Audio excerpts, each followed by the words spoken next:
나 치매 아니야. 다 알고 있었어. 72살 엄마가 요양원 상담실에서 세 자녀 앞에 작은 녹음기를 올려놓았습니다. 재생 버튼을 눌렀습니다. 엄마 집이 20억이야. 우리 셋이서 나눠도 한 명당 6억 넘게 받아. 둘째 딸의 목소리였습니다. 세 자녀의 얼굴이 하얗게 질렸습니다. 치매 중증으로 진단서 받아야 해. 그래야 성년후견 신청 가능하잖아. 비용은 말씀하신 대로 드릴게요. 큰아들이 의사에게 돈을 주고 거짓 진단서를 받으려던 대화였습니다. 집 빨리 팔리면 되지.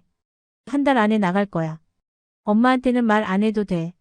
어차피 요양원에서 나오실 일 없잖아. 요양원 가는 차 안에서 재산을 나누던 대화였습니다. 그동안 다 연기였어. 이름 헷갈리는 것도, 길 잃은 것도, 밥 먹었냐고 물어본 것도. 녹음기를 멈췄습니다. 너희 진심을 확인하고 싶어서. 딸이 무릎을 꿇었습니다. 엄마 죄송해요. 하지만 엄마는 차갑게 말했습니다. 20억짜리 집 전액 기부한다. 너희 줄 생각 없어. 나가. 다시는 보고 싶지 않아. 40년 키운 자식들. 하지만 엄마는 더 이상 짐으로 살지 않기로 했습니다. 여러분이라면 어떤 선택을 하시겠습니까? 엄마, 그 얘기 아까도 하셨잖아요. 큰아들 민수의 목소리가 식탁 위로 떨어졌습니다. 저는 숟가락을 든 채 멈칫했습니다. 방금 무슨 이야기를 했던가? 손주 민지가 학교에서 상을 받았다는 얘기였나? 아니, 그건 아까 했던 것 같기도 하고. 미안하다. 엄마가 깜빡했나 보네. 제 목소리가 작아졌습니다. 며느리가 시아버지 눈치를 살피며 국그릇을 들었습니다. 둘째 딸 미경이 휴대폰을 만지작거리며 한숨을 쉬었고 막내 준호는 고개를 숙인 채 밥만 먹었습니다. 명절도 아닌데 다 같이 모인 날이었습니다. 제가 생일이라고 해서 애들이 외식하자고 했지만 저는 집에서 먹자고 고집을 부렸습니다. 72살 생일상. 화려하지 않아도 자식들 얼굴 보며 먹는 밥이 좋았거든요. 시어머님, 요즘 자꾸 깜빡하시는 것 같은데 병원 한번 가보시는 게 어때요? 큰 며느리의 목소리는 조심스러웠지만 식탁의 공기가 묵직하게 가라앉았습니다. 민수가 아내를 쳐다봤고 미경이 고개를 들었습니다. 맞아요, 엄마. 지난주에도 약속 시간 잊으셨잖아요. 제가 1시간 기다렸다고요. 미경의 말에 가슴이 철렁했습니다. 그랬던가. 기억이 가물가물했습니다. 요즘 자주 그랬습니다. 가습을 끄는 걸 깜빡하기도 하고 방금 뭘 하려고 했는지 까먹기도 하고. 엄마 괜찮아. 나이 들면 다 그런 거야. 준호가 저를 감싸줬지만 그 목소리에도 걱정이 묻어났습니다. 저녁 식사가 끝나고 아이들이 거실에서 차를 마실 때 저는 부엌에서 설거지를 했습니다. 그릇을 닦으면서 오늘 했던 대화들을 떠올려 봤습니다. 뭘 반복했다는 거지. 정말로 기억이 나지 않았습니다. 손이 저절로 멈춰섰습니다. 설거지물이 그릇 위로 계속 흘렀지만 저는 그 물줄기를 멍하니 바라봤습니다. 이런 일이 처음이 아니었습니다. 지난주에도 마트에서 뭘 사려고 왔는지 한참을 헤맸고 그제께는 안경을 쓴 채로 안경을 찾았습니다. 나이 탓일까? 정말 병원에 가봐야 하나? 거실에서 웃음소리가 들렸습니다. 손주들이 민수와 장난치는 소리였습니다. 따뜻한 소리였습니다. 이런 날이 계속되었으면 좋겠다는 생각이 들었습니다. 밤 10시 다들 돌아가고 혼자 남았습니다. 설거지를 마치고 거실 불을 끄려는데 큰 방에서 불빛이 새어나왔습니다. 미경이 두고 간 핸드폰 충전기를 가지러 올라가려나 봅니다. 계단을 올라가다 멈췄습니다. 방문 틈새로 목소리가 들렸습니다. 미경이었습니다. 누군가와 통화 중이었습니다. 언니, 진짜 심각한 것 같아. 오늘 같은 말 3번이나 반복하셨어. 제 발이 그 자리에 얼어붙었습니다. 엄마 이제 치매 오는 거 아니야? 솔직히 우리가 모실 형편도 안 되잖아. 오빠는 애들 사교육비에 허덕이고 나는 남편 사업 실패로 빚더미에 앉았고 숨이 막혔습니다. 치매. 그 단어가 귓속에서 웅웅거렸습니다. 요양원 알아봐야 될 것 같아. 아니, 진짜로. 이렇게 계속 혼자 계시면 사고라도 나면 어떡해. 근데 언니, 엄마 집이 지금 시세가 20억은 넘잖아. 강남 바로 옆이니까. 그거 정리하고 요양원 보내면 우리도 좀 숨통이 트이지 않을까? 심장이 쿵 내려앉았습니다. 20억. 제가 40년을 살아온 이 집, 남편과 함께 애들 키우며 웃고 울었던 이 집을, 아니, 나쁜 마음으로 하는 소리 아니야. 엄마 혼자 이 큰 집에서 사고 나면 더 큰일이잖아. 요양원이 답이라니까. 그리고 솔직히 우리도 살아야지. 나 지금 빚 2억이야. 집 경매 넘어가기 직전이라고. 더 이상 듣고 싶지 않았습니다. 계단을 조용히 내려왔습니다. 다리가 후들거렸습니다. 소파에 주저앉았습니다. 20억. 요양원. 우리도 살아야지. 가슴이 먹먹했습니다. 미경이 곧 내려올 것 같아 침실로 들어갔습니다. 불을 끄고 이불을 뒤집었었지만 잠이 올 리 없었습니다. 한참을 누워 있다가 벌떡 일어났습니다. 옷장 서랍을 열었습니다. 한참을 뒤지다 오래된 상자를 꺼냈습니다. 먼지가 수북이 쌓인 상자. 뚜껑을 열자 낡은 녹음기가 나왔습니다. 30년 전 남편이 사준 녹음기였습니다. 아이들 어렸을 때 목소리를 담아두고 싶어서 샀던 것입니다. 민수가 처음 엄마라고 불렀을 때, 미경이 동요를 부르던 날, 준호가 학교에서 상을 받고 기뻐하던 순간들, 다 이 안에 담겨 있었습니다. 녹음기를 손에 쥐었습니다. 차갑고 무거웠습니다. 재생 버튼을 눌러봤습니다. 배터리가 다 닳았는지 소리가 나오지 않았습니다. 건전지를 갈아 끼웠습니다. 다시 재생 버튼을 눌렀습니다.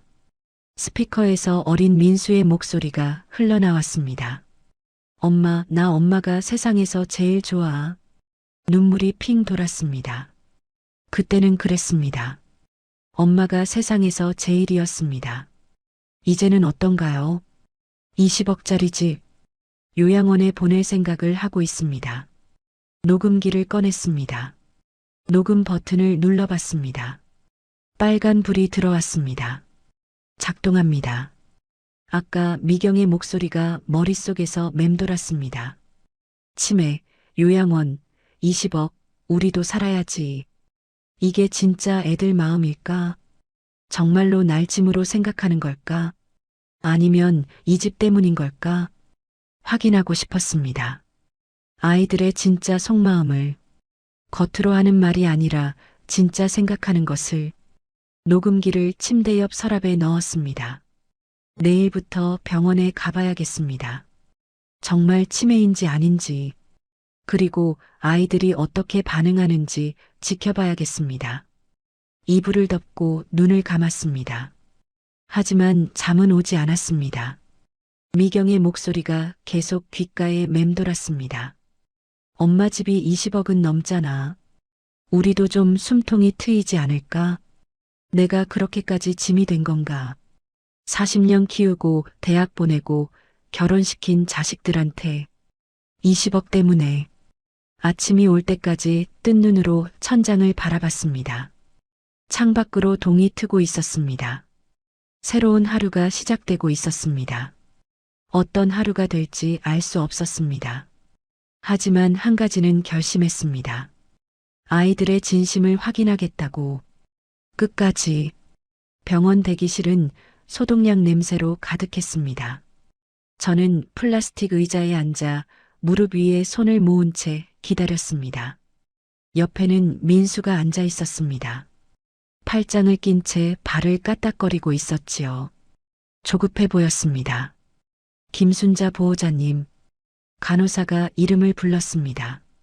민수가 벌떡 일어났습니다. 저도 천천히 일어나 진료실로 들어갔습니다. 강 원장은 50대 중반으로 보이는 의사였습니다. 안경 너머로 저를 부드럽게 바라봤습니다. 검사 결과 나왔습니다. 제 심장이 빠르게 뛰었습니다. 민수가 제 옆 의자를 바짝 당겨 앉았습니다. MRI 상으로는 특별한 이상 소견이 없고요. 인지 검사 점수도 정상 범위입니다. 숨을 내쉬었습니다. 안심이 되었습니다. 다만 경도 인지장애 초기 단계로 보입니다. 치매는 아닙니다. 나이가 들면서 나타나는 자연스러운 기억력 감퇴 수준이에요. 규칙적인 운동과 두뇌 활동으로 충분히 관리 가능합니다. 그럼 치매는 아니라는 거죠? 제가 물었습니다. 목소리가 떨렸습니다. 네, 치매가 아닙니다. 너무 걱정하지 마세요. 정기적으로 검진 받으시면 됩니다. 가슴이 내려앉았습니다. 치매가 아니라니 다행이었습니다. 진료실 문을 나섰습니다. 대기실에서 미경과 준호가 기다리고 있었습니다. 일부러 휴가까지 내고 온 모양이었습니다. 어떻게 됐어요? 미경이 달려왔습니다. 경도 인지장애래. 치매는 아니고. 민수가 대답했습니다. 그게 뭔데요? 그냥 나이 들어서 생기는 건망증이래. 심각한 건 아니고. 제 말에 아이들의 표정이 묘했습니다. 안도하는 것 같기도 하고 아닌 것 같기도 하고. 그래도 조심해야 하는 거 아니에요? 치매로 발전할 수도 있고. 미경이 말했습니다. 의사 선생님이 괜찮다셨어. 관리만 잘하면 된대. 제가 말했습니다. 엄마, 그래도 혼자 계시는 건 위험할 것 같은데. 준호가 조심스럽게 말했습니다. 괜찮아. 나 멀쩡해. 병원을 나왔습니다. 아이들이 점심이나 먹고 가자고 했지만 저는 집에 가고 싶었습니다. 민수가 집까지 태워다 줬습니다. 차 안은 조용했습니다. 민수가 핸들을 잡은 채 입을 열었습니다. 엄마, 진짜 괜찮으신 거 맞죠? 응. 의사가 괜찮다잖아. 그래도 요즘 자꾸 깜빡하시니까 걱정돼서. 민수의 목소리에 진심이 묻어났습니다. 아니, 그렇게 들렸습니다. 집 앞에 도착했습니다. 차에서 내리려는데 민수가 말했습니다. 엄마, 우리 나중에 얘기 좀 해요. 미경이랑 준호랑 같이. 무슨 얘기? 그냥 엄마 앞으로 일들여. 혼자 사시는 것도 그렇고. 가슴이 덜컥했습니다. 하지만 아무렇지 않은 척했습니다. 그래, 알았어. 집에 들어왔습니다. 소파에 앉았습니다. 민수의 말이 귓가에 맴돌았습니다. 엄마 앞으로 일들. 무슨 뜻일까요? 휴대폰이 울렸습니다. 민수였습니다. 문자였습니다. 엄마, 내일 오후 3시에 미경이랑 준호랑 잠깐 만나려고요. 엄마는 집에 계세요. 왜 저를 빼고 만나는 걸까요? 불안했습니다. 다음 날 오후 2시 30분. 저는 가방을 챙겼습니다. 지갑, 휴대폰, 그리고 녹음기. 녹음기를 가방 안주머니에 넣었습니다. 녹음 버튼을 눌렀습니다. 빨간 불이 들어왔습니다. 집 근처 카페를 알고 있었습니다. 아이들이 자주 가는 곳이었습니다. 아마 거기서 만날 것 같았습니다. 카페에 도착했습니다. 유리창 너머로 안을 살폈습니다. 역시나 구석자리에 세 남매가 앉아 있었습니다. 조용히 문을 열고 들어갔습니다. 모자를 깊이 눌러쓰고 마스크를 했습니다. 아이들 뒤쪽 자리에 앉았습니다. 한 테이블 건너였지만 목소리가 들렸습니다. 커피를 주문했습니다. 가방을 무릎에 올렸습니다. 녹음기가 작동하고 있었습니다. 그래서 의사가 뭐래? 미경의 목소리였습니다. 경도 인지장애래. 치매는 아니고. 그럼 괜찮은 거 아니에요? 준호가 물었습니다. 아니, 언제 치매로 발전할지 모르잖아. 의사도 관리해야 한대. 민수의 목소리였습니다. 그러니까 지금이 기회라는 거지. 미경이 말했습니다. 목소리가 낮아졌습니다. 무슨 기회? 엄마 재산 정리할 기회 말이야. 지금 멀쩡하실 때 정리해야지. 진짜 치매 오면 복잡해져. 가슴이 철렁했습니다. 재산 정리. 그 단어가 귓속을 파고들었습니다. 누나, 그게 무슨 소리야? 엄마 멀쩡하신데. 준호가 당황한 목소리로 말했습니다. 멀쩡한 지금이 좋다는 거야. 엄마 집이 얼마인데? 20억이야, 20억. 서울 한복판에 30평 아파트. 우리 셋이서 나눠도 한 명당 6억 넘게 받아. 20억. 6억씩? 그 숫자들이 공기를 때렸습니다. 근데 엄마가 아직 살아계시는데 어떡해. 준호의 목소리가 작아졌습니다. 그러니까 요양원이 답이라는 거야. 엄마 혼자 저 큰 집에서 뭐 하시게. 넘어지기라도 하면 큰일 나. 요양원 좋은 데로 모시고 집은 우리가 정리하는 거지. 민수가 말했습니다. 오빠, 그래도 그건. 준호야, 너도 전셋집에서 쪼들리며 살잖아. 6억 있으면 집도 사고 결혼도 할 수 있어. 나도 대출 5억 갚아야 하고, 미경이는 빚 2억 갚아야 하고, 우리도 살아야지. 침묵이 흘렀습니다. 저는 가방을 꽉 쥐었습니다. 손이 떨렸습니다. 근데 엄마가 동의하실까? 준호가 물었습니다. 동의 안 하셔도 방법 있어. 치매 진단서만 있으면 성년후견 신청할 수 있거든. 그럼 우리가 법적으로 엄마 재산 관리할 수 있어. 미경이 말했습니다. 누나, 그건 너무한 거 아니야? 너무하긴 뭐가 너무해. 우리가 엄마 위해서 하는 거야. 요양원에서 편히 계시게. 그리고 솔직히 말하면 엄마도 이해하실 거야. 자식들 잘 되는 게 부모 마음이잖아. 숨이 막혔습니다. 성년후견, 법적 관리, 요양원, 20억. 근데 엄마가 치매 아니라잖아요. 준호가 다시 말했습니다. 그러니까 다른 병원 가는 거지. 진단서 받을 수 있는 대로. 돈 좀 주면 되잖아. 미경아, 그건 불법이야. 민수가 말했습니다. 알아, 오빠. 근데 다른 방법 없잖아. 오빠는 애들 사교육비 어떻게 감당할 건데. 나는 집 경매 넘어가면 거리에 나앉는 거야. 준호는 결혼도 못하고. 다시 침묵이었습니다. 일단 엄마한테 요양원 얘기부터 꺼내보자. 혼자 사는 게 위험하다고. 부드럽게 민수가 말했습니다. 그래서 오빠가 엄마한테 말해. 맞으니까. 나랑 준호는 동의하는 척하고. 알았어. 이번 주말에 해볼게. 더 이상 들을 수 없었습니다. 자리에서 일어났습니다. 다리가 휘청거렸습니다. 테이블을 잡고 겨우 버텼습니다. 카페를 나왔습니다. 찬바람이 얼굴을 때렸습니다. 눈물이 흘렀습니다.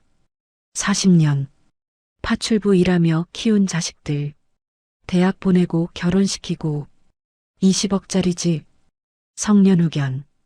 거짓 진단서. 집까지 걸어왔습니다. 어떻게 왔는지 기억도 나지 않았습니다.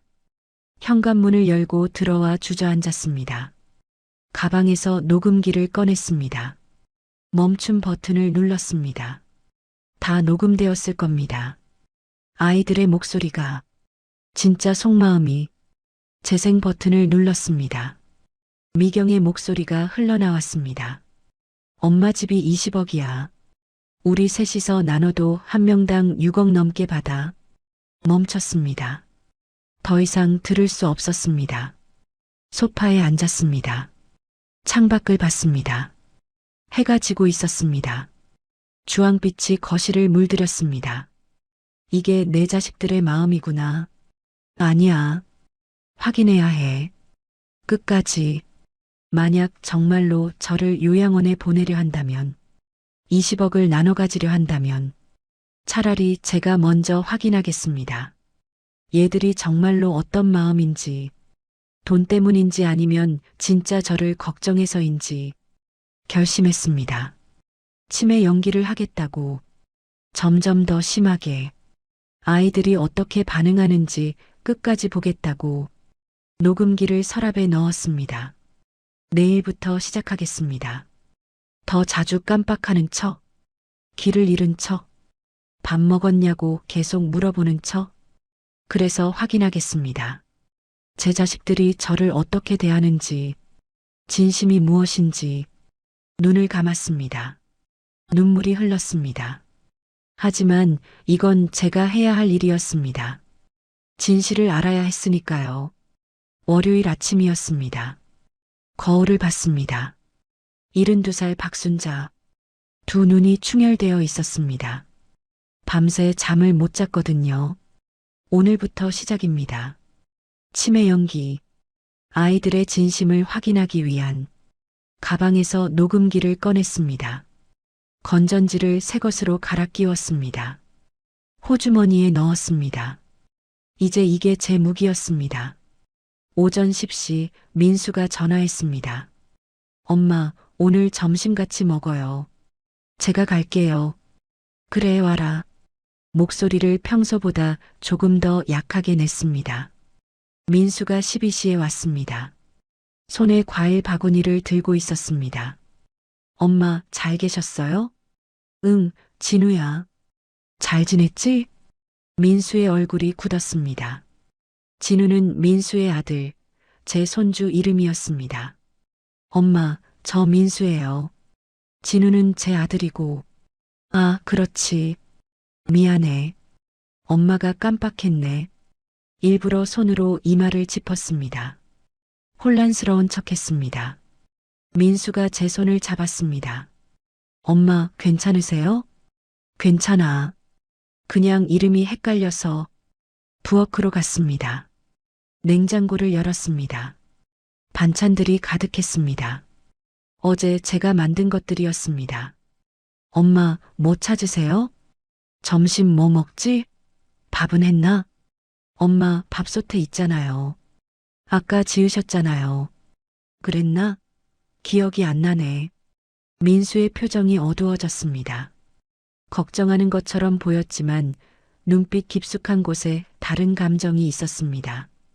확인하고 싶은 듯한. 식탁에 앉아 밥을 먹었습니다. 저는 일부러 숟가락질을 서툴게 했습니다. 국을 흘렸습니다. 엄마, 천천히 드세요. 응, 그래야지. 밥을 다 먹고 설거지를 하려는데 민수가 말렸습니다. 엄마, 제가 할게요. 엄마는 쉬세요. 고맙구나, 준호야. 엄마, 저 민수예요. 아, 맞다. 민수. 억지로 웃었습니다. 혼란스러운 노인의 미소를. 민수가 설거지를 하는 동안 저는 소파에 앉았습니다. 민수가 휴대폰을 꺼내 누군가에게 문자를 보내는 게 보였습니다. 거실 시계를 봤습니다. 2시였습니다. 민수야, 몇 시지? 2시예요, 엄마. 그렇구나. 10분 후 다시 물었습니다. 지금 몇 시야? 2시 10분이요. 아, 그래. 민수가 제게 다가왔습니다. 엄마, 오늘 좀 피곤하신가 봐요? 그런가? 잘 모르겠네. 오늘 병원 갔다 오실래요? 검진 한 번 더 받으시고. 아니야. 괜찮아. 의사가 괜찮다고 했잖아. 민수가 떠났습니다. 혼자 남았습니다. 녹음기를 꺼냈습니다. 재생 버튼을 눌렀습니다. 제 목소리가 들렸습니다. 고맙구나, 준호야. 그리고 민수의 대답. 엄마, 저 민수예요. 완벽했습니다. 녹음이 잘 되고 있었습니다. 수요일 미경이 왔습니다. 쇼핑백을 들고 있었습니다.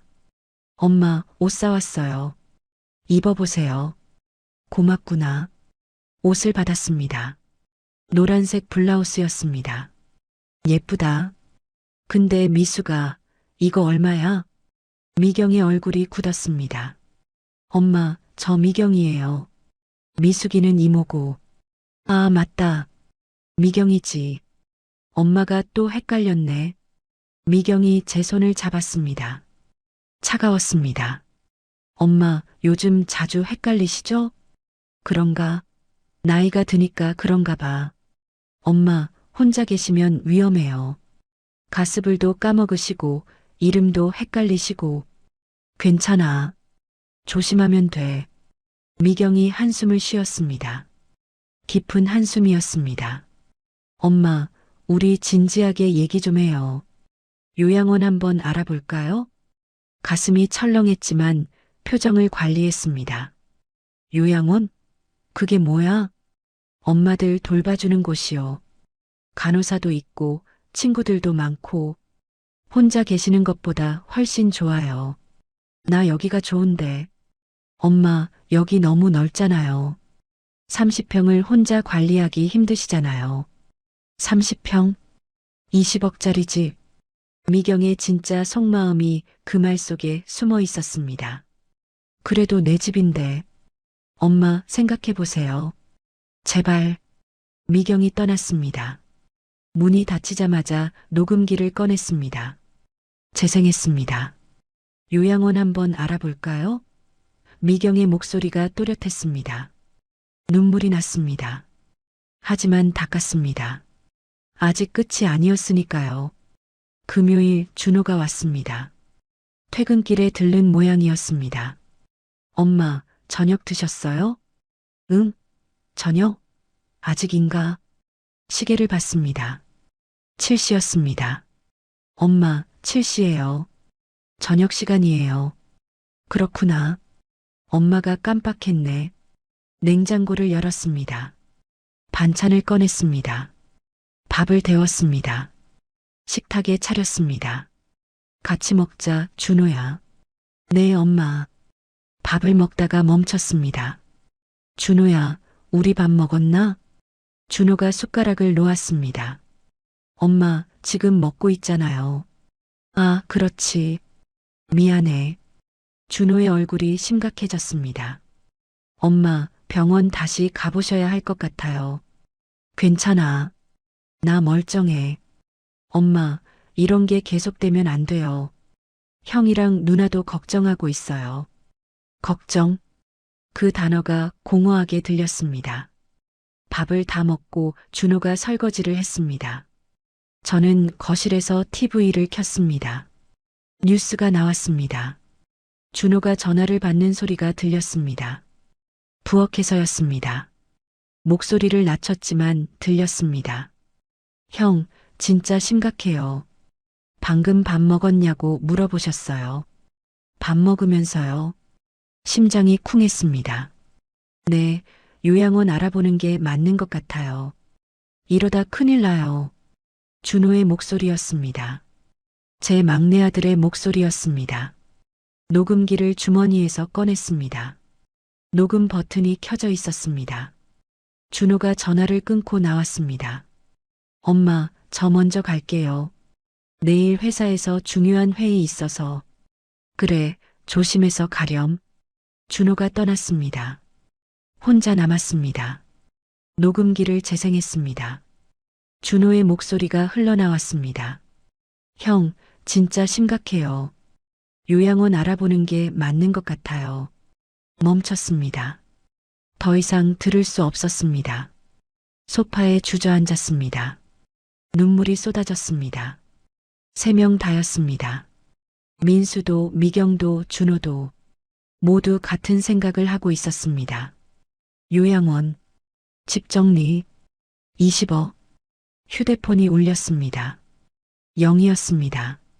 제 오랜 친구였습니다. 순자야, 괜찮아? 응이야. 목이 메었습니다.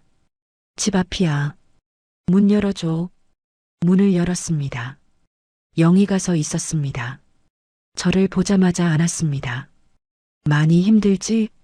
눈물이 터졌습니다. 영희의 품에서 한참을 울었습니다.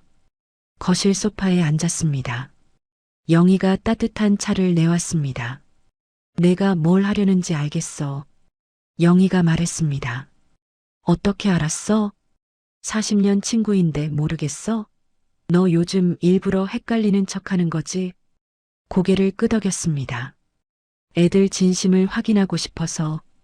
그래서 뭐 확인했어? 녹음기를 꺼냈습니다. 영희에게 건넸습니다. 들어봐. 영희가 재생 버튼을 눌렀습니다. 아이들의 목소리가 흘러나왔습니다. 요양원 알아보는 게 맞는 것 같아요. 엄마 집이 20억이야. 우리도 살아야지. 영희의 얼굴이 굳었습니다. 녹음기를 끄고 제 손을 잡았습니다. 순자야, 이제 그만해. 너무 아프잖아. 아직 끝까지 못 봤어. 더 확인해야 해. 얼마나 더 상처받으려고? 끝까지 가야 알 수 있어. 얘들이 정말로 날 어떻게 생각하는지. 영희가 한숨을 쉬었습니다. 알았어. 근데 너무 무리하지 마. 내가 옆에 있을게. 고마워, 영희야. 영희가 돌아갔습니다. 다시 혼자가 됐습니다. 거울을 봤습니다. 72살 박순자. 눈이 퉁퉁 부어 있었습니다.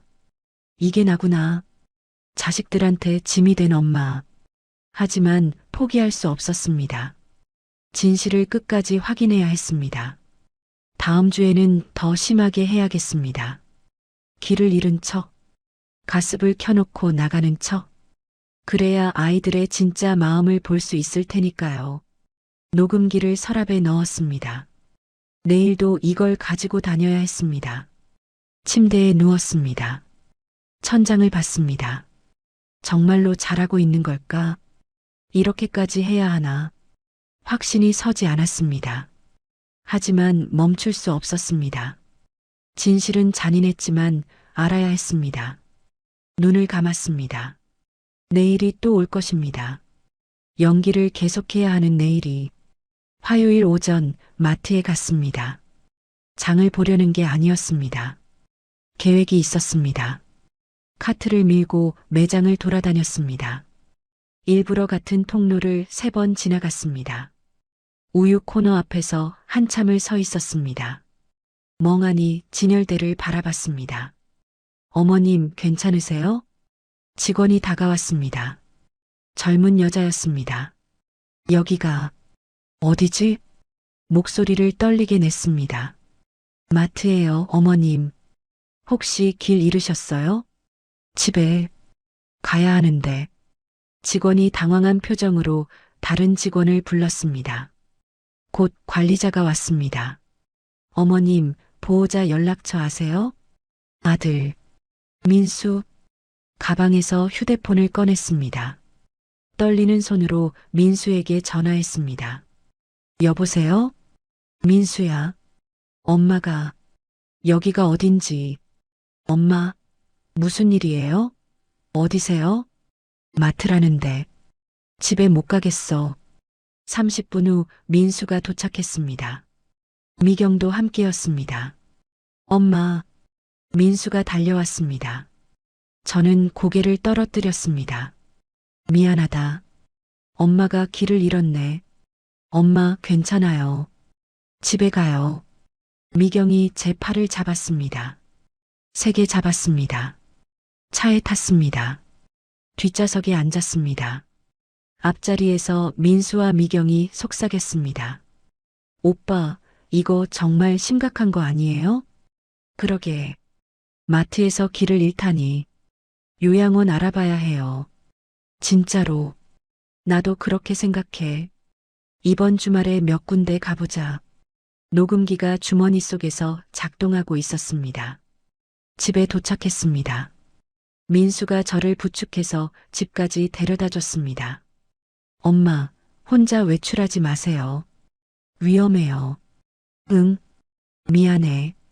민수와 미경이 거실에 앉았습니다. 저를 소파에 앉혔습니다. 엄마, 우리 진지하게 얘기해야 할 것 같아요. 미경이 말했습니다. 무슨 얘기? 엄마 혼자 사는 거요. 이제 안 되겠어요.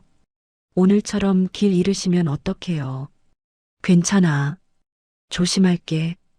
엄마, 조심한다고 되는 게 아니에요. 병이잖아요. 민수가 말했습니다. 우리가 요양원 몇 군데 알아봤어요. 좋은 대로요. 이번 주말에 같이 가볼까요? 가슴이 철렁했지만 표정을 관리했습니다. 요양원. 거긴 싫어. 엄마, 거기가 더 좋아요.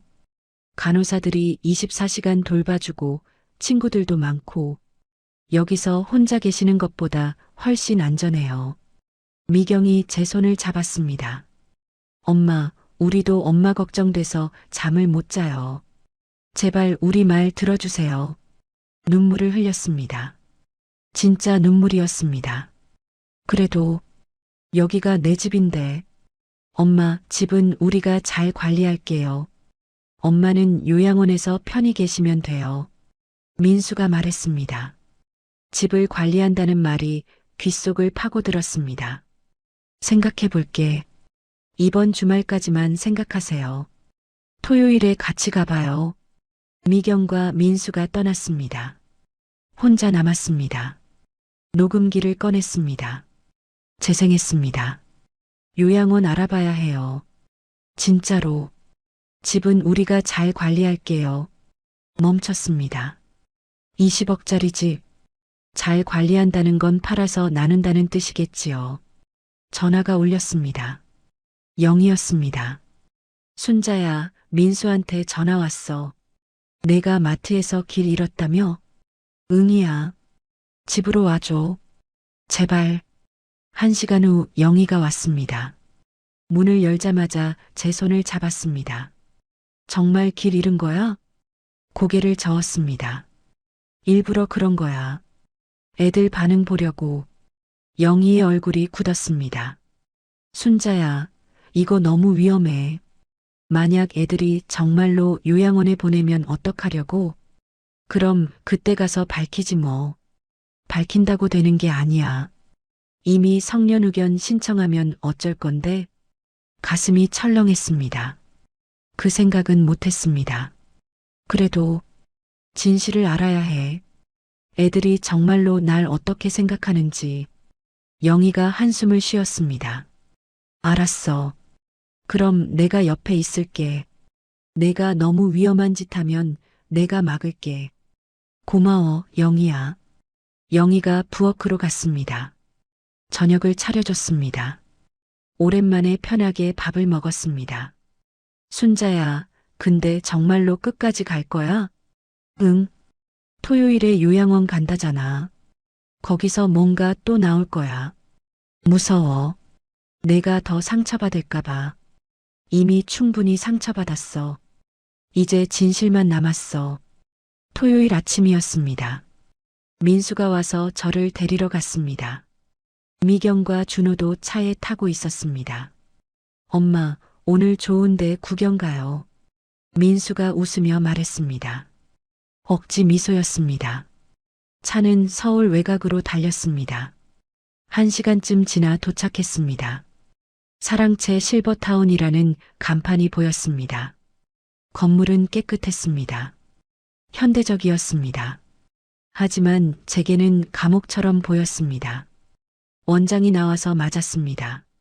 40대 여자였습니다. 어서 오세요. 시설 안내해 드릴게요. 복도를 걸었습니다. 양쪽으로 방들이 있었습니다. 노인들이 복도를 걷고 있었습니다. 어떤 분은 휠체어를 타고 있었고 어떤 분은 간호사에게 부축받고 있었습니다. 여기는 2인실이에요. 창도 크고 햇빛도 잘 들어와요. 원장이 한방 문을 열었습니다. 좁았습니다. 침대 2개와 작은 옷장이 전부였습니다. 화장실은 공동으로 쓰시고요. 식사는 1층 식당에서 하십니다. 비용은 얼마예요? 민수가 물었습니다. 2인실은 월 250만 원입니다. 보증금은 3천만 원이고요. 1인실은요? 월 400만 원, 보증금 5천만 원입니다. 미경이 민수를 쳐다봤습니다. 눈빛으로 뭔가 주고받는 것 같았습니다. 2인실로 할게요. 민수가 말했습니다. 제 의견은 묻지도 않았습니다. 저는 투명 인간이었습니다. 식당을 구경했습니다.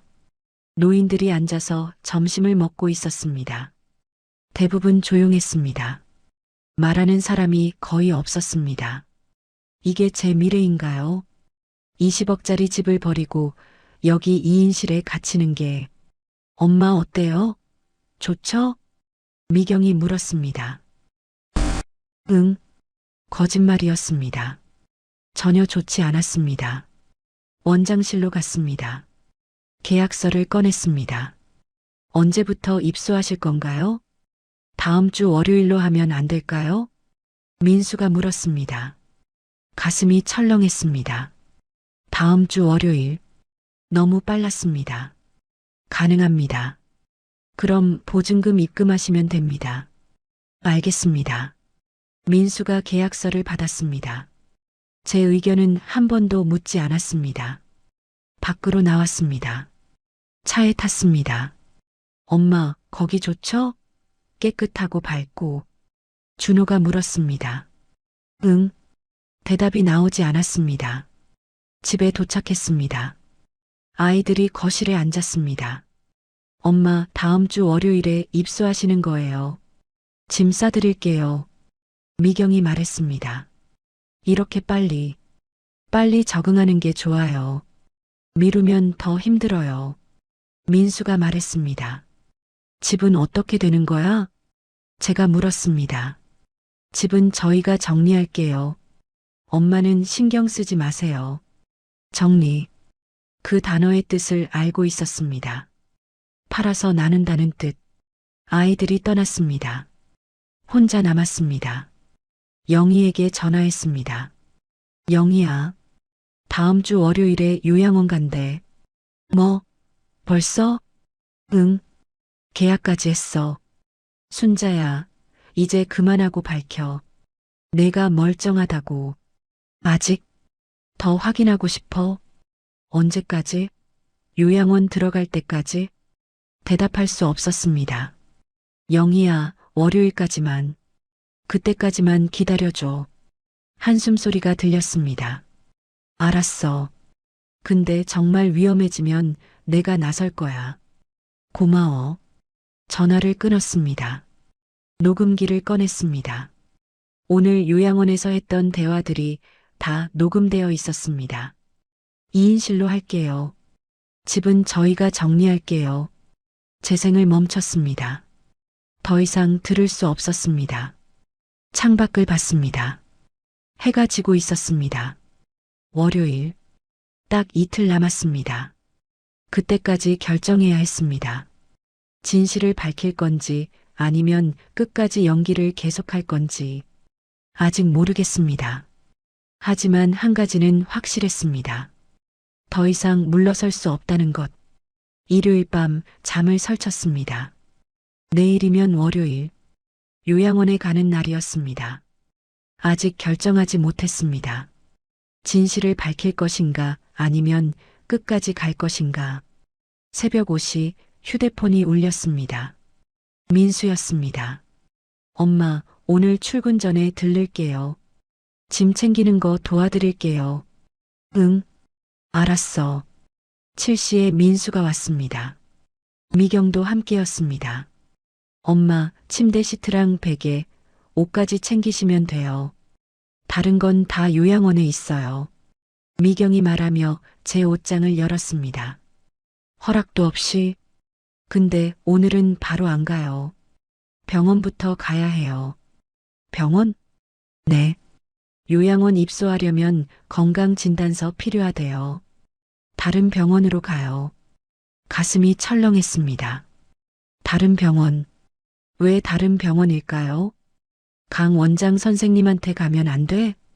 거긴 예약이 안 되더라고요. 다른 데 알아봤어요. 거짓말 같았습니다. 뭔가 수상했습니다. 9시에 출발했습니다. 차는 서울 반대편으로 달렸습니다. 1시간을 달려 도착한 곳은 낡은 건물이었습니다. 여기가 병원이야? 네. 작지만 괜찮은 데예요. 건물 간판에는 명성신경과 의원이라고 적혀 있었습니다. 페인트가 벗겨진 간판이었습니다. 안으로 들어갔습니다. 대기실에는 사람이 없었습니다. 간호사도 보이지 않았습니다. 여기 사람이 있어요? 접수대 뒤에서 중년 남자가 나왔습니다. 의사 가운을 입고 있었습니다. 오셨습니까? 김민수 씨? 네, 전화드렸던 사람입니다. 민수가 악수를 했습니다. 뭔가 이상했습니다. 사전에 통화를 했다는 건가요? 어머님, 안으로 들어오시죠. 의사가 저를 진료실로 안내했습니다. 민수와 미경도 따라 들어왔습니다. 간단하게 검사할게요. 의사가 몇 가지 질문을 했습니다. 오늘이 몇 월 몇일인지, 대통령이 누군지. 저는 일부러 틀린 대답을 했습니다. 1998년이요. 대통령은 김대중? 의사가 고개를 끄덕였습니다. 기록을 했습니다. 손가락으로 제 손가락 따라 해보세요. 간단한 동작들을 시켰습니다. 저는 일부러 서툴게 했습니다. 검사가 끝났습니다. 10분도 안 걸렸습니다. 밖에서 잠깐 기다리세요. 저를 대기실로 보냈습니다. 민수와 미경은 진료실에 남았습니다. 문 틈새로 목소리가 들렸습니다. 저는 문 옆 의자에 앉았습니다. 녹음기를 주머니에서 켰습니다. 선생님, 진단서 부탁드립니다. 민수의 목소리였습니다. 치매 중증으로 해달라고 하셨죠? 네. 그래야 요양원 입소가 쉽고 성년후견 신청도 가능하거든요. 성년후견.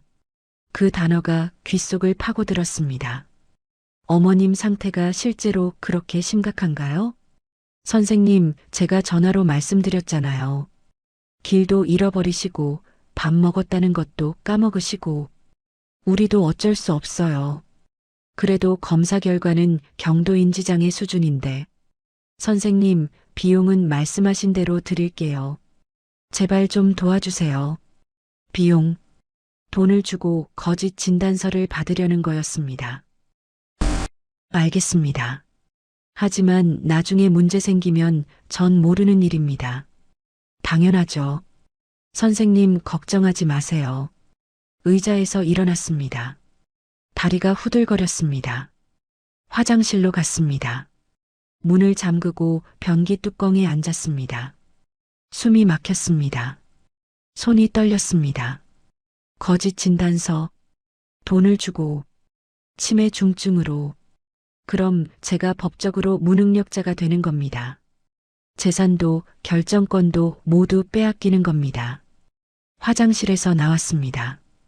복도를 걸었습니다. 진료실 문이 열렸습니다. 민수와 미경이 나왔습니다. 엄마, 다 됐어요. 가요. 미경이 제 팔을 잡았습니다. 진단서는? 선생님이 나중에 우편으로 보내주신대요. 차에 탔습니다. 집으로 돌아왔습니다. 엄마, 내일 아침 9시에 올게요. 요양원 가는 거예요. 응. 민수와 미경이 떠났습니다. 혼자 남았습니다. 녹음기를 꺼냈습니다. 재생했습니다. 치매 중증으로 해달라고 하셨죠? 비용은 말씀하신 대로 드릴게요. 멈췄습니다. 손이 떨렸습니다. 녹음기를 바닥에 떨어뜨렸습니다. 주저앉았습니다. 거실 바닥에 눈물이 쏟아졌습니다. 내가 이 자식들을 어떻게 키웠는데.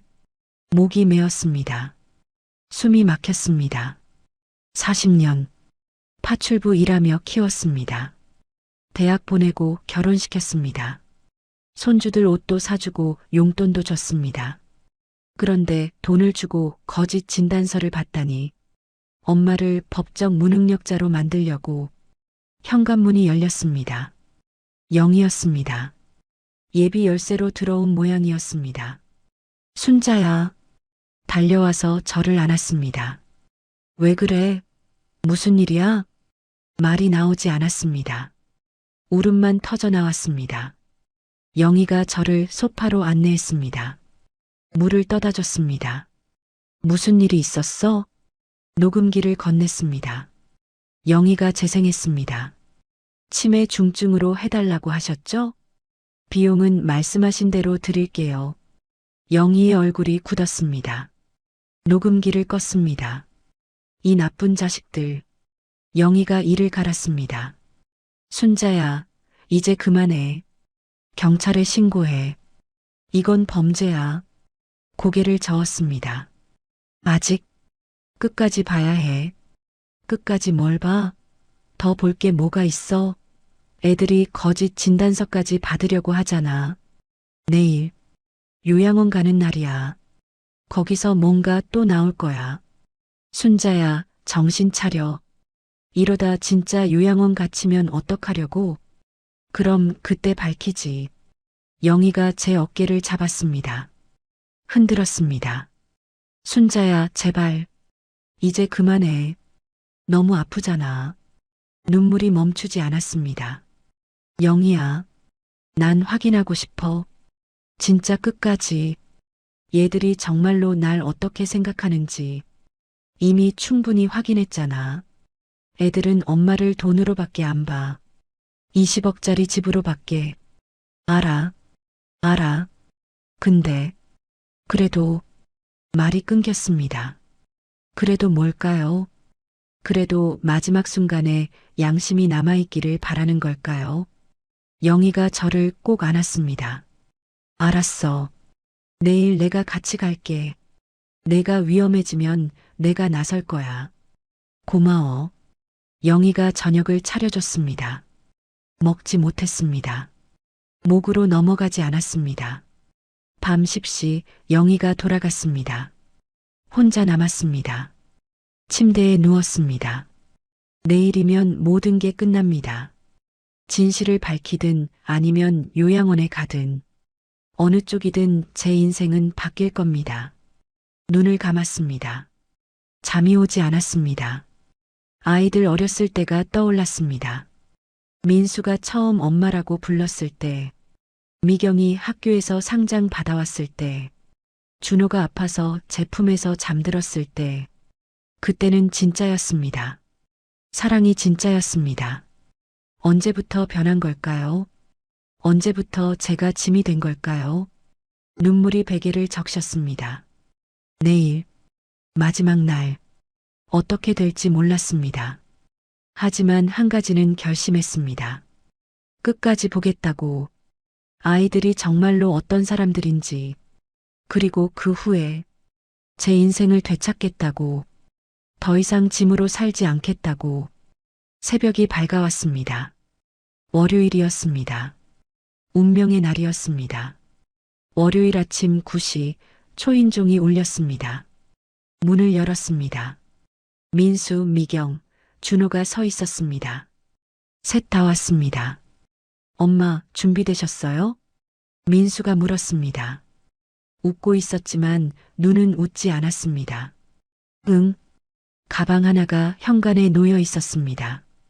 어젯밤 미경이 싸준 것이었습니다. 제 인생이 그 작은 가방 하나에 담겼습니다. 거실을 돌아봤습니다. 40년을 산 집이었습니다.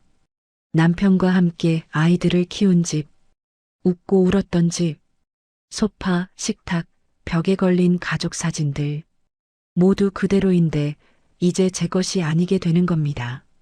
엄마 가요. 미경이 제 팔을 잡았습니다. 잠깐. 화장실로 갔습니다. 문을 잠갔습니다. 거울을 봤습니다. 72살 박순자. 오늘 요양원에 갇히는 여자. 아니다. 아직 아니다. 녹음기가 있다. 주머니를 확인했습니다. 녹음기가 있었습니다. 건전지도 확인했습니다. 완충이었습니다. 이게 제 무기였습니다. 마지막 무기. 화장실 문을 열었습니다. 아이들이 현관에서 기다리고 있었습니다. 엄마, 빨리 가요. 예약 시간 있어요. 계단을 내려갔습니다. 천천히. 한 계단 한 계단. 차에 탔습니다. 뒷좌석에 앉았습니다. 미경 옆이었습니다. 민수가 운전석에, 준호가 조수석에 앉았습니다. 차가 출발했습니다. 아파트 단지를 빠져나갔습니다. 뒤를 돌아봤습니다. 제 집이 점점 작아졌습니다. 40년의 기억이 멀어졌습니다. 엄마, 괜찮으시죠? 준호가 뒤를 돌아보며 물었습니다. 응, 괜찮아. 거짓말이었습니다. 괜찮지 않았습니다. 차 안이 조용했습니다. 아무도 말하지 않았습니다. 라디오만 작게 흘러나왔습니다. 30분쯤 지났을까요? 미경이 휴대폰을 꺼냈습니다. 누군가에게 문자를 보냈습니다. 화면이 보였습니다. 상대방 이름이 부동산 김 과장이었습니다. 문자 내용이 보였습니다. 어머니 요양원 입소 완료하면 바로 연락드릴게요. 매물 올려주세요. 가슴이 철렁했습니다. 벌써 제가 집을 떠나기도 전에 벌써 팔 준비를 하고 있었습니다. 녹음기를 주머니에서 만졌습니다. 녹음 버튼을 눌렀습니다. 가방 속에서 조용히 작동할 겁니다. 오빠 요양원비는 어떻게 할 거예요? 미경이 물었습니다. 일단 우리가 나눠서 내고 나중에 집 팔면 정산하자. 월 250만 원을 셋이 나누면 한 명당 80만 원 좀 넘네요.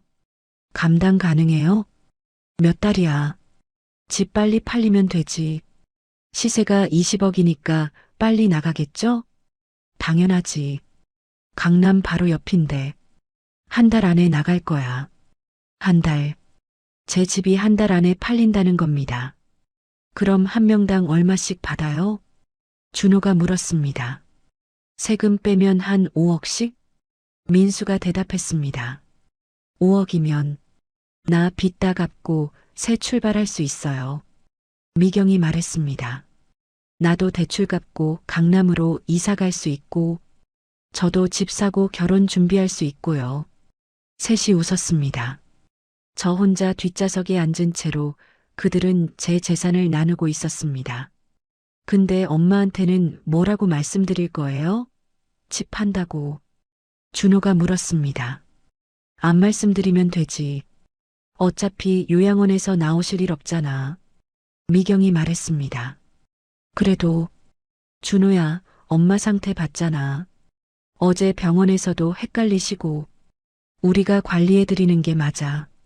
차가 멈췄습니다. 도착했습니다. 사랑채 실버타운. 엄마 다 왔어요. 차에서 내렸습니다. 다리가 후들거렸습니다. 건물 입구로 걸어갔습니다. 자동문이 열렸습니다. 로비가 보였습니다. 원장이 나와서 맞았습니다. 어서 오세요. 어머님 환영합니다. 억지 미소였습니다. 입소 수속하시죠. 사무실로 갔습니다. 서류들이 쌓여 있었습니다. 여기 보호자 서명해 주시고요. 어머님도 여기 서명하세요. 원장이 펜을 건넸습니다. 제 손이 떨렸습니다. 펜을 잡았습니다. 서명하는 순간 모든 게 끝나는 겁니다. 제 자유가, 제 집이, 제 인생이 펜을 종이에 댔습니다. 엄마, 빨리 하세요. 민수가 재촉했습니다. 박순자, 세 글자를 썼습니다. 떨리는 손으로. 다 되셨습니다. 그럼 방으로 안내해 드릴게요. 엘리베이터를 탔습니다. 3층까지 올라갔습니다. 복도를 걸었습니다. 305호. 제 방이라고 했습니다. 문을 열었습니다. 좁은 방이었습니다. 침대 2개, 작은 옷장 하나, 창문은 있었지만 창살이 있었습니다. 마치 감옥 같았습니다. 어머님, 이 침대 쓰시면 돼요. 저쪽은 룸메이트 분 거고요. 룸메이트, 평생 모르는 사람과 한 방을 써야 한다는 겁니다. 옷 정리 도와드릴게요. 미경이 가방을 열었습니다. 옷장에 옷을 넣기 시작했습니다. 저는 창가에 섰습니다. 밖을 봤습니다. 나무들이 보였습니다. 산책로가 보였습니다. 노인들이 걷고 있었습니다. 느리게 지팡이를 짚고 저도 이제 저들 중 하나가 되는 겁니다. 엄마, 다 정리했어요. 뒤를 돌아봤습니다. 아이들이 서 있었습니다.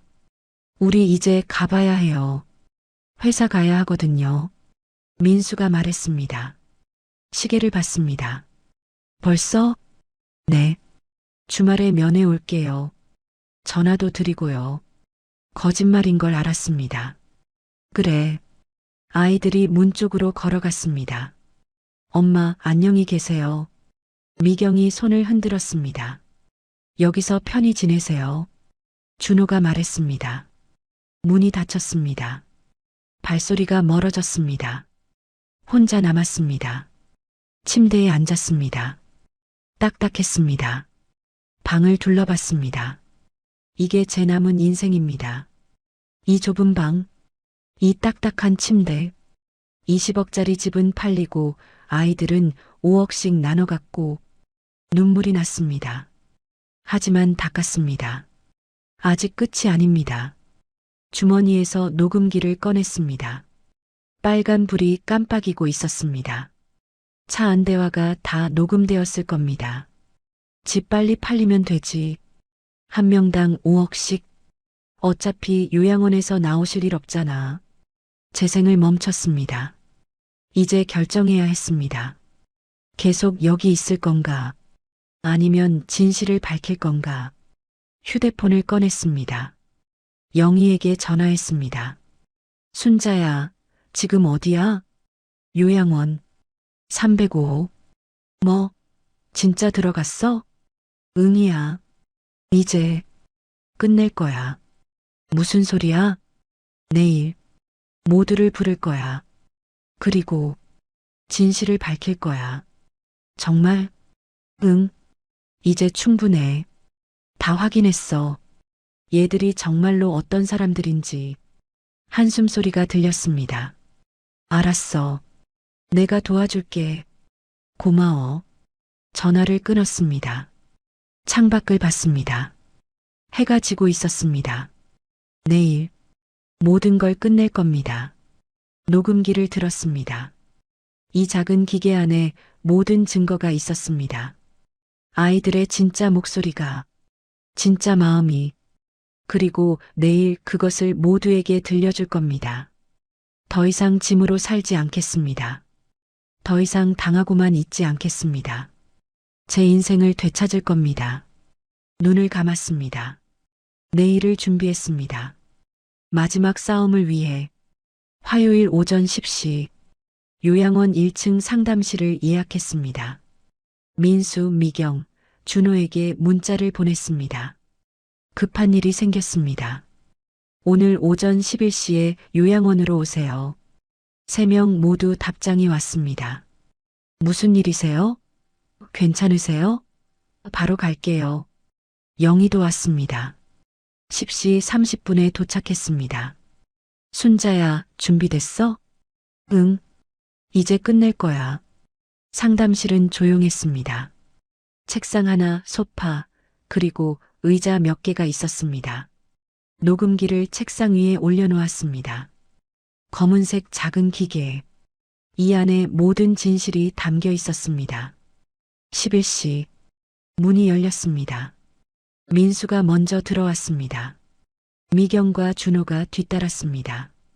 엄마, 무슨 일이에요? 갑자기 왜 부르세요? 민수가 숨을 헐떡이며 물었습니다. 앉아라. 3명이 소파에 앉았습니다. 영희는 제 옆 의자에 앉았습니다. 엄마, 어디 아프세요? 미경이 물었습니다. 걱정하는 척이었습니다. 아니, 안 아파. 목소리를 또박또박 냈습니다. 떨리는 목소리가 아니었습니다. 단호한 목소리였습니다. 그럼 왜? 할 얘기가 있어서. 책상 위 녹음기를 봤습니다. 아이들도 따라 봤습니다. 저게 뭐예요? 녹음기야. 녹음기요? 왜요? 준호가 물었습니다. 들어봐. 재생 버튼을 눌렀습니다. 스피커에서 소리가 흘러나왔습니다. 엄마 이제 치매 오는 거 아니야? 솔직히 우리가 모실 형편도 안 되잖아. 미경의 목소리였습니다. 생일날 밤 전화통화. 미경의 얼굴이 하얗게 질렸습니다. 요양원 알아봐야 될 것 같아. 엄마 집이 지금 시세가 20억은 넘잖아. 계속 재생했습니다. 엄마 집 팔면 3억인데. 아니, 20억인데. 카페에서 녹음한 대화였습니다. 우리 셋이서 나눠도 한 명당 6억 넘게 받아. 요양원이 답이야. 치매 진단서만 있으면 성년후견 신청 가능해. 세 명의 얼굴이 점점 굳어갔습니다. 치매 중증으로 해달라고 하셨죠? 병원 녹음이었습니다. 비용은 말씀하신 대로 드릴게요. 제발 좀 도와주세요. 민수의 목소리였습니다. 멈췄습니다. 침묵이 흘렀습니다. 엄마. 민수가 입을 열었습니다. 더 있어. 다시 재생했습니다. 집 빨리 팔리면 되지. 시세가 20억이니까 한 달 안에 나갈 거야. 요양원 가는 차 안대화였습니다.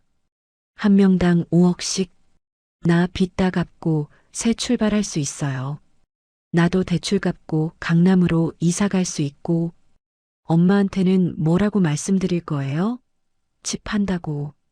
안 말씀드리면 되지. 어차피 요양원에서 나오실 일 없잖아. 멈췄습니다. 미경이 울기 시작했습니다. 엄마, 이건 오해예요. 오해? 제 목소리가 차갑게 나왔습니다. 어느 부분이 오해냐? 20억 나눠 갖는 게, 거짓 진단서 받는 게, 나한테 안 말하고 집 팔려는 게. 엄마, 진짜 엄마 걱정해서. 거짓말하지 마라. 책상을 쳤습니다. 쾅. 세 명이 움찔했습니다. 나 치매 아니야. 엄마, 나 멀쩡해. 다 알고 있었어. 민수가 입을 벌렸습니다. 그럼, 그동안, 응, 다 연기였어. 이름 헷갈리는 것도, 길 잃은 것도, 밥 먹었냐고 물어본 것도, 다 일부러 한 거야. 왜 그러셨어요? 준호가 떨리는 목소리로 물었습니다. 너희 진심을 확인하고 싶어서. 일어섰습니다. 창가로 걸어갔습니다. 뒤돌아서 아이들을 봤습니다. 미경이 내가 전화로 말한 거 들었어. 치매, 요양원, 20억. 그때부터 확인하기 시작했지. 너희가 정말로 날 걱정하는 건지 아니면 돈을 걱정하는 건지. 엄마, 닥쳐. 차가운 목소리였습니다. 카페에서 너희 대화도 다 들었어. 성년후견 신청, 거짓 진단서, 내 재산 관리. 민수가 고개를 숙였습니다. 병원도 갔지. 너희가 의사한테 돈 주고 거짓 진단서 받으려는 거 다 들었어. 엄마, 그건. 변명하지 마. 차 안에서 한 얘기도 다 녹음했어. 한 달 안에 집 팔고 5억씩 나눠 갖고 나한테는 말도 안 하고. 미경이 무릎을 꿇었습니다. 엄마, 죄송해요. 우리가 잘못했어요. 지금 와서 미안하다고. 진짜 후회해요. 우리가 미쳤었어요. 후회는 돈 냄새 나기 전에 하는 거야. 민수가 제 앞에 섰습니다. 엄마, 우리가 정말 잘못했어요. 다시는 안 그럴게요. 집으로 모시고 갈게요. 필요 없어. 엄마, 제발이요. 40년 키웠어. 목이 메었습니다. 파출부 일하며 너희 셋 대학 보냈어. 결혼시켰어. 손주들 옷 사주고 용돈 줬어. 눈물이 흘렀습니다. 그런데 늙으니까 짐이 되더냐? 20억짜리 짐? 아니에요, 엄마. 그럼 뭐냐? 왜 거짓 진단서를 받으려고 했어? 왜 내 등 뒤에서 집을 팔려고 했어? 대답이 없었습니다. 나도 알아. 너희가 힘들다는 거. 민수, 너 대출 5억, 미경이, 너 빚 2억, 준호, 너 결혼 자금 없다는 거. 세 명이 고개를 들었습니다. 근데 그게 엄마를 속이고 배신할 이유가 되냐? 엄마, 됐어. 더 이상 듣고 싶지 않아. 가방에서 서류를 꺼냈습니다. 이거 뭔지 알아? 뭔데요? 유언장이야. 세 명의 얼굴이 굳었습니다. 20억짜리 집. 너희 줄 생각 없어. 전액 기부한다. 엄마. 미경이 소리쳤습니다. 어린이 재단에 기부해. 가난한 집 아이들 학비 대줄 거야. 엄마, 그러시면 안 돼요. 왜 안 돼? 내 집인데. 우리는요? 우리는 어떡하라고요? 미경이 울부짖었습니다. 너희가 알아서 해. 40년 동안 내가 해준 것만으로도 충분해. 민수가 제 팔을 잡았습니다. 엄마, 제발 다시 생각해 주세요. 뿌리쳤습니다. 손 떼. 엄마, 나가. 다시는 보고 싶지 않아. 엄마, 우리 진짜 반성하고 있어요. 준호가 울먹였습니다. 반성은 배신하기 전에 하는 거야. 이제 와서 소용없어. 문을 열었습니다. 나가. 지금 당장. 엄마, 나가라고. 소리쳤습니다. 평생 처음으로 자식들한테 소리를 질렀습니다. 3명이 일어났습니다. 울면서 문 쪽으로 걸어갔습니다. 엄마, 마지막으로 한마디만. 더 이상 할 말 없어. 너희는 이제 내 자식이 아니야. 미경이 주저앉았습니다. 엄마, 그렇게 말씀하시면 안 돼요. 일어나. 보기 싫어. 영희가 미경을 일으켰습니다. 들었잖아. 나가. 3명이 문을 나갔습니다. 복도에서 울음소리가 들렸습니다. 문을 닫았습니다. 혼자 남았습니다. 아니, 영희와 둘이 주저앉았습니다. 의자에. 순자야. 영희가 제 손을 잡았습니다. 잘했어. 정말 잘했어. 눈물이 쏟아졌습니다. 이번엔 멈출 수 없었습니다. 영희야. 내가 너무 심했나? 아니야. 너무 참았어. 이제 그만 울어. 하지만 눈물은 멈추지 않았습니다. 40년. 새 자식? 다 끝났습니다. 하지만 후회하지 않았습니다. 이제 제 인생을 살 겁니다. 더 이상 짐으로 살지 않을 겁니다. 6개월 후, 강화도 바닷가 마을이었습니다. 작은 카페가 하나 있었습니다. 순잔의 다방이라는 간판이 붙어 있었습니다. 제가 운영하는 카페였습니다. 영희와 함께 아침 8시 문을 열었습니다. 바닷바람이 들어왔습니다. 짠내가 났습니다. 좋았습니다. 순자야, 커피 내릴게. 영희가 에스프레소 머신을 켰습니다. 우리는 유튜브 보고 배웠습니다. 처음엔 서툴렀지만 이제는 제법 됐습니다. 첫 손님이 들어왔습니다. 동네 할아버지였습니다. 사장님, 아메리카노 하나요. 네, 금방 나갑니다. 커피를 내렸습니다. 컵에 담았습니다. 할아버지께 건넸습니다. 맛있게 드세요. 고맙습니다. 할아버지가 자리에 앉아 바다를 봤습니다. 창밖으로 파도가 보였습니다. 저도 카운터에 앉았습니다. 햇살이 따뜻했습니다. 순자야, 행복해? 영희가 물었습니다. 응, 행복해. 진심이었습니다. 요양원을 나온 날이 기억났습니다. 6개월 전 그날, 아이들을 내쫓고 혼자 남았을 때 원장을 불렀습니다. 퇴소하겠습니다. 어머님, 갑자기 무슨... 제 정신 멀쩡합니다. 계약 취소합니다. 원장이 당황했지만 막을 수 없었습니다. 저는 법적으로 아무 문제가 없었으니까요. 당일로 나왔습니다. 택시를 타고 집으로 갔습니다. 아니, 예전 집으로. 짐을 쌌습니다. 필요한 것만. 옷까지, 사진 몇 장, 그리고 녹음기. 변호사를 찾아갔습니다. 20억짜리 집을 기부하고 싶습니다. 수익자는 누구로 하시겠습니까? 어린이 재단입니다. 가난한 집 아이들 학비로 써주세요. 서류를 작성했습니다. 공증을 받았습니다. 민수에게 문자를 보냈습니다. 집 기부했다. 너희 몫은 없다. 전화가 왔습니다. 받지 않았습니다. 문자가 쏟아졌습니다. 읽지 않았습니다. 번호를 바꿨습니다. 연락을 끊었습니다. 강화도로 왔습니다. 영희와 함께 작은 전셋집을 얻었습니다. 바다가 보이는 곳이었습니다. 카페를 열었습니다. 기부하고 남은 돈으로 많지 않았지만 시작하기엔 충분했습니다. 처음 한 달은 손님이 없었습니다. 걱정했습니다. 두 번째 달부터 조금씩 왔습니다. 동네 주민들이었습니다. 세 번째 달 입소문이 났습니다. 바다 보이는 할머니 카페라고. 지금은 하루 20명 정도 옵니다. 많지 않지만 괜찮습니다. 우리 둘 먹고 살기엔 충분합니다. 오후 3시 특별한 손님이 왔습니다. 할머니, 문이 열렸습니다. 10살 민지와 8살 지훈이었습니다. 제 손주들이었습니다. 어머, 우리 손주들. 아이들이 달려와 안겼습니다. 할머니, 보고 싶었어요.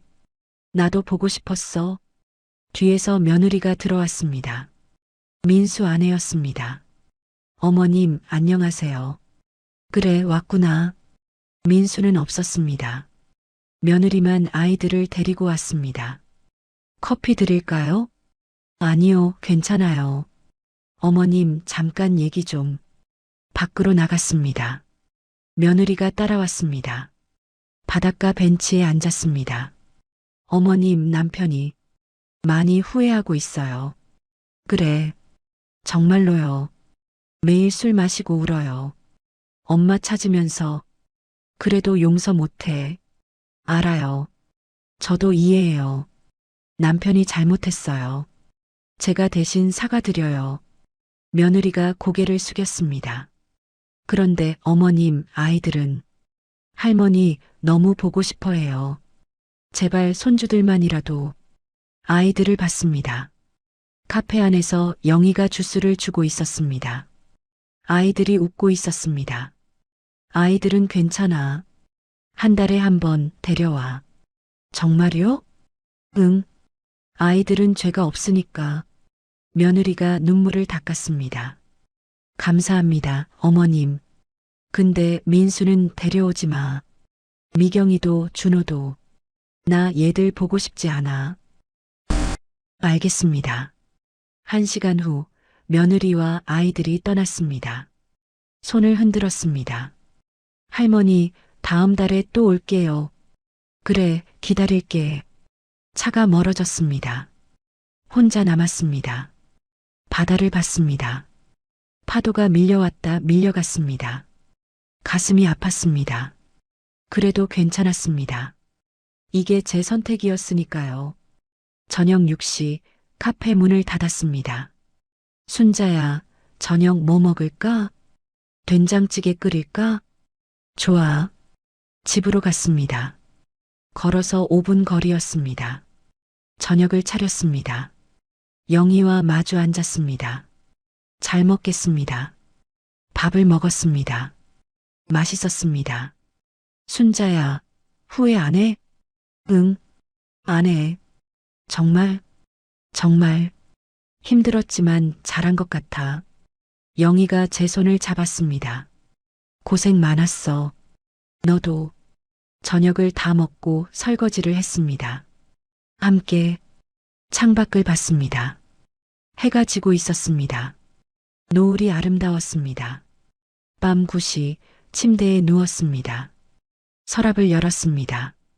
녹음기가 있었습니다. 꺼냈습니다. 손에 쥐었습니다. 이 작은 기계가 제 인생을 바꿨습니다. 재생 버튼을 눌렀습니다. 엄마 집이 20억이야. 우리 셋이서 나눠도 한 명당 6억. 멈췄습니다. 이제는 아프지 않았습니다. 화도 나지 않았습니다. 그저 안타까웠습니다. 제 자식들이 그렇게 되어버린 게. 하지만 제 잘못은 아니었습니다. 녹음기를 서랍에 넣었습니다. 다시는 들을 일이 없을 겁니다. 이제 새로운 인생이었으니까요. 눈을 감았습니다. 내일이 기다려졌습니다. 카페에서 손님들을 맞이할 내일이, 바다를 볼 내일이, 더 이상 누군가의 엄마가 아닌 내일이, 박순자로 사는 내일이. 잠이 들었습니다. 평화로웠습니다. 마이너스. 3개월 후 카페는 번창했습니다. SNS에 소문이 나서 주말이면 젊은 사람들도 왔습니다. 할머니, 사진 찍어도 돼요? 그래, 찍어라. 젊은이들이 카페 앞에서 사진을 찍었습니다. 좋았습니다. 활기가 넘쳤습니다. 영희와 저는 매일 웃었습니다. 72살과 68살 두 할머니가 운영하는 카페. 어느 날 우편물이 왔습니다. 어린이 재단에서였습니다. 편지를 열었습니다. 박순자님의 기부로 올해 10명의 아이들이 장학금을 받았습니다. 감사합니다. 사진이 동봉되어 있었습니다. 아이들이 웃고 있었습니다. 가슴이 따뜻해졌습니다. 제 돈이 좋은 곳에 쓰였구나. 20억. 민수, 미경, 준호에게 갔다면 빚 갚고 끝났을 돈. 지금은 10명 아이들의 미래가 되었습니다. 잘했다는 생각이 들었습니다. 손주들이 또 왔습니다. 이번에는 준호 아내가 데려왔습니다. 할머니, 이거 아빠가 드리래요. 민지가 편지 봉투를 건넸습니다. 받지 않았습니다. 할머니는 안 받을래. 내가 가져가. 왜요? 할머니가 아빠랑 지금 안 친하거든. 왜 안 친해요? 나중에 크면 알게 될 거야. 민지가 알쏭달쏭한 표정을 지었습니다. 손주들과 시간을 보냈습니다. 바닷가를 걸었습니다. 조개를 주었습니다. 할머니, 여기 사는 거 좋아요? 지훈이가 물었습니다. 응, 아주 좋아. 왜요? 자유로우니까. 자유요? 그래. 할머니가 하고 싶은 대로 살 수 있어서. 석양을 봤습니다. 아이들도 함께 봤습니다. 예뻤습니다. 이 순간이 마이너스 1년 후 카페 1주년이었습니다. 작은 파티를 했습니다. 동네 주민들이 왔습니다. 순자 사장님 축하합니다. 고맙습니다. 케이크를 자르고 나눠 먹었습니다. 달았습니다. 영희가 제 어깨를 두드렸습니다. 순자야, 우리 잘했지? 응, 잘했어. 파티가 끝나고 혼자 카페에 앉았습니다. 창밖을 봤습니다. 바다가 보였습니다. 1년 전 이맘때 저는 요양원에 있었습니다. 2인실 침대에 누워 절망했었습니다. 지금은 여기 있습니다. 제 카페에서 제가 원하는 삶을 살고 있습니다. 민수, 미경, 준호. 가끔 생각났습니다. 어떻게 살고 있을까? 하지만 연락하고 싶지 않았습니다. 그게 맞는 것 같았습니다. 제 인생은 이제 제 것이었습니다. 72살 박순자. 카페 사장. 친구와 함께 사는 여자. 더 이상 누구의 엄마가 아니었습니다. 그게 좋았습니다. 눈을 감았습니다. 바닷바람이 불어왔습니다. 행복했습니다. 진짜로.